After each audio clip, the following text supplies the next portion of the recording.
అందరికీ నమస్కారం. జూలై 24 తేదీన గజానన సంకటహర చతుర్థి.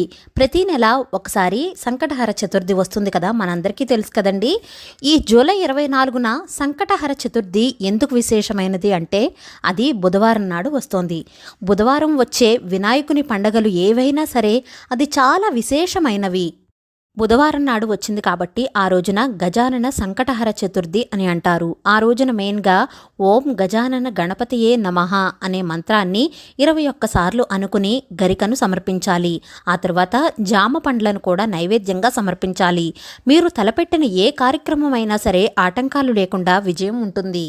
ఏ పని మొదలుపెట్టినా డిలే అవుతోంది, ఆటంకాలు వస్తున్నాయి, స్టడీస్ పరంగా కానీ, జాబ్ కానీ, బిజినెస్లో ఆటంకాలు అనుకున్న వాళ్ళు అందరూ ఈ వ్రతాన్ని చేయండి, మంచి ఫలితాన్ని పొందుతారు.